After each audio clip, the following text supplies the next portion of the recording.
Dear students, welcome to the classes of Ray Academy.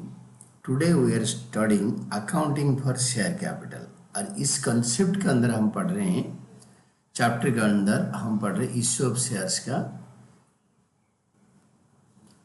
Forfeiture of shares under pro rata category. Pro rata category में share forfeiture कैसे करेंगे और उसका already हम कर चुके हैं but we are finishing giving the finishing touch. When shares that were issued on pro rata are forfeited, pro rata में issue हुआ था और forfeited, amount in arrears and allotment is to be determined.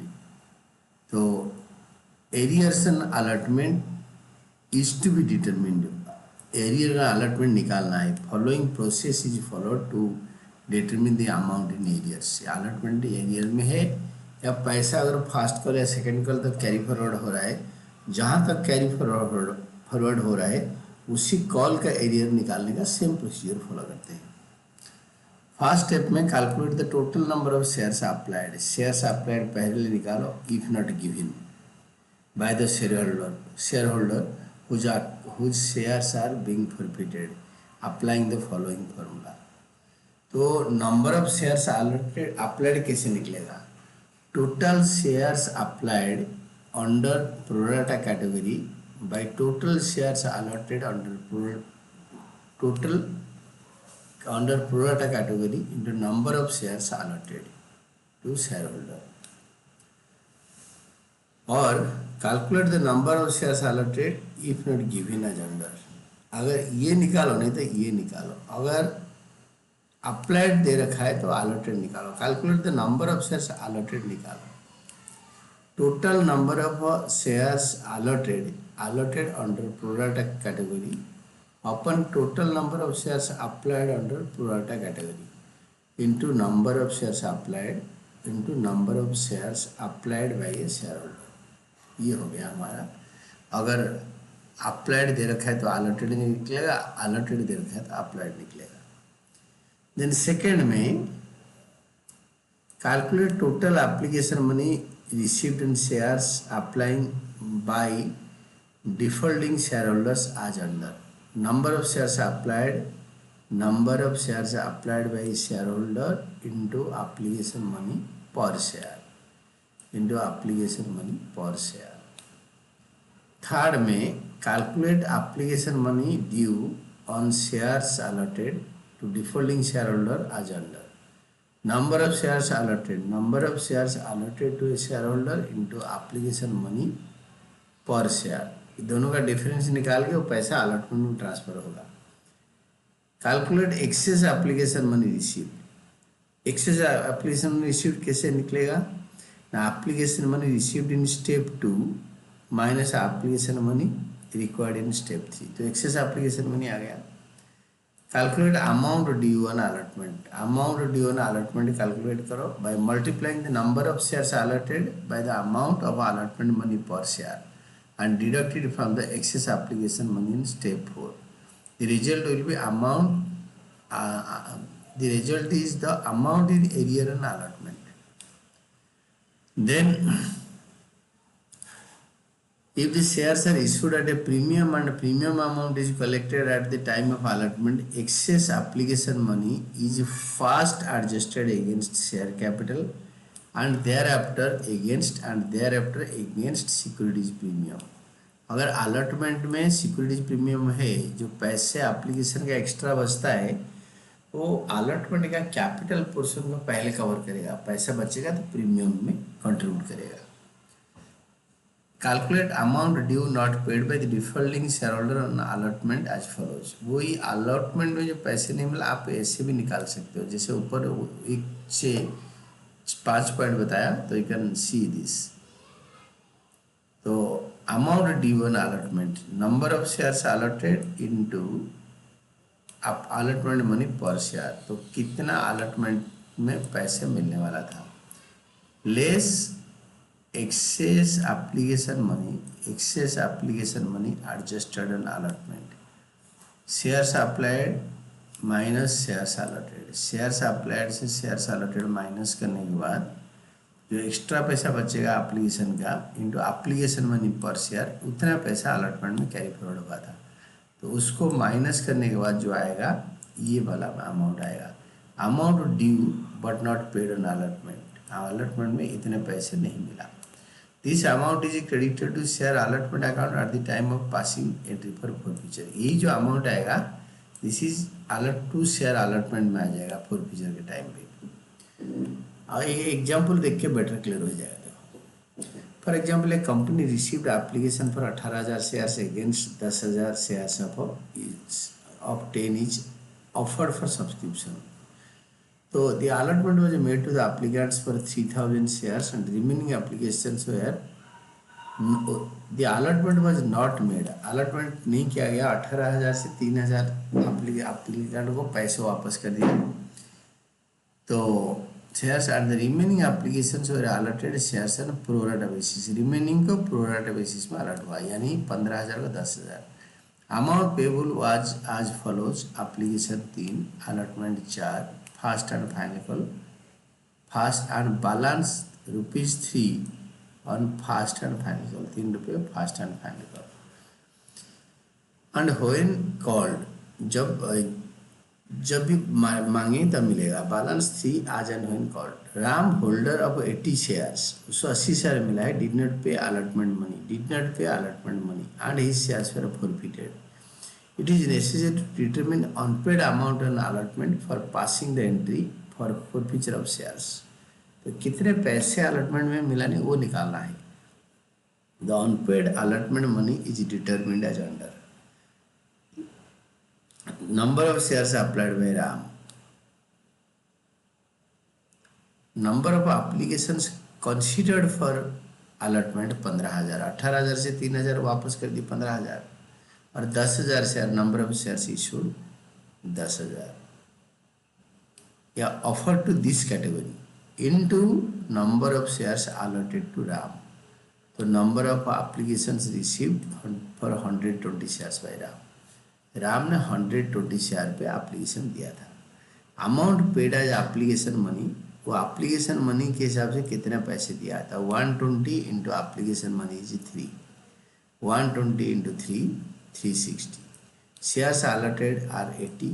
Excess application money which should be given towards allotment is 120, 120। कैसे ना, it is 120 into 3 360 उसने दिया था, हम उसको दे रहे हैं 80 shares, 80 into 3, 80 into 3 this is 80 shares दे रहे हैं इंटू 3 240। तो एक्सेस हो गया 120। ये 120 एक्सेस एप्लीकेशन मनी अलॉटमेंट में एडजस्ट होगा। Amount payable on allotment, amount payable मतलब ड्यू ऑन अलॉटमेंट। अलॉटमेंट में ड्यू अमाउंट क्या है ना, due on allotment is equal to 80 shares at the rate of 4, 8 4 से 320, 320 शेयर ड्यू है, less excess application money adjusted, that is 80 into 3। Excess application में adjusted होता है।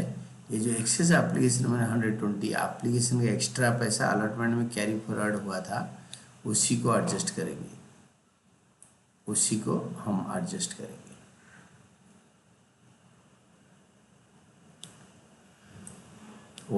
320 minus 120 is equal to 200। Allotment money due but not paid by Ram, allotment money due but not paid by Ram. Allotment money due हो रखा है but Ram ने नहीं दिया। Important note for pro rata allotment, pro rata allotment के लिए ये इतना पैसे 200 रुपये दिया नहीं उसने, ऐसे करके निकालना होता है। हम ऐसे कर चुके हैं but we are brushing up. Important notes for pro rata allotment, तो प्रोरेटा अलॉटमेंट के लिए इम्पोर्टेंट नोट क्या है। 1, in case of pro rata allotment students should calculate pro rata ratio between total number of shares applied and total number of shares allotted। this ratio is used to calculate। कैसे निकालेंगे, देखो इसमें 15:10, 3:2, ये 3:2 ratio में यहाँ पे अलॉटमेंट हो रहा है। 15,000 एप्लीकेंट को 10,000 शेयर दे रहे हैं, एप्लीकेशंस पे 10,000 शेयर दे रहे हैं। इसी रेशियो में 80 इंटू 3/2 कर देंगे भी 120 आ जाएगा, यही होता है। एंड दिस नंबर, ये जो नंबर आया, this number of shares applied by an applicant when number of shares allotted given to him. तो जो नंबर ऑफ शेयर्स अलॉटेड दे रखा है तो नंबर ऑफ एप्लीकेशंस निकलेगा, जैसे हमारा ऊपर निकाला है। और number of shares allotted to an applicant when number of shares applied by him is given. Number of shares allotted दे रखा है तो नंबर ऑफ शेयर अप्लाइड निकलेगा, नंबर ऑफ शेयर अप्लाइड दे रखा है तो नंबर ऑफ शेयर अलॉटेड निकलेगा, आइदर वे। देन सेकेंड में, in case of oversubscription, shares are allotted on pro rata basis. Excess application money is adjusted towards allotment money. तो pro rata में excess application money को allotment में डालते हैं। When the shares are allotted at a pro rata, allotted at premium, when the shares are allotted at premium, premium allot होता है जो कि payable on allotment, excess application money is fast adjusted towards share capital, पहले share capital को cover करता है and the balance if any always towards securities premium. पहले share capital cover करने का जो अगर पैसे बचेगा तो सिक्योरिटीज प्रीमियम में एडजस्ट करेंगे। देन हमें एक क्वेश्चन करके देखते हैं कि इसमें कैसे इसको क्वेश्चन को हम कैसे आंसर कर सकते हैं। तो illustration 54, Jagabani Limited offered 80,000 shares per subscription. Application was received for 1,30,000 shares. And a pro rata allotment was made to all applicants. Yani 8:13 is the ratio. Amrit had applied for 52,000 shares and Karim has applied. ये applied था and Karim was allotted. Karim को दिया गया 16,000 share. तो अमृत had applied. Amit application भेजा था 52,000 shares के लिए, अप्लाई का एप्लीकेशन दिया था, और करम को अलर्ट हुआ है 16,000 share. On the basis of above information calculate how many applicants are refused allotment. तो कितने एप्लीकेंट को अलॉटमेंट रिफ्यूज किया गया। तो यहाँ पे क्वेश्चन में बोला है pro rata allotment made to all the applicant, सबको दिया गया, तो no refusal. This is the answer. No application was refused allotment since pro rata allotment was made to all the applicants. And second question है what is the pro rata ratio? Pro rata ratio कैसे होता है? Pro rata number of shares allotted to number of shares applied. Pro rata ratio में हमेशा पहले कितने share allot कर रहे हैं और इस टू कितने एप्लीकेशन आया था। तो 80,000 इज टू 1,30,000, जीरो काट दो, 8:3, ये किसी में नहीं कटेगा, सबसे lowest. It means that 8 shares are allotted to an applicant who has applied for 13 shares.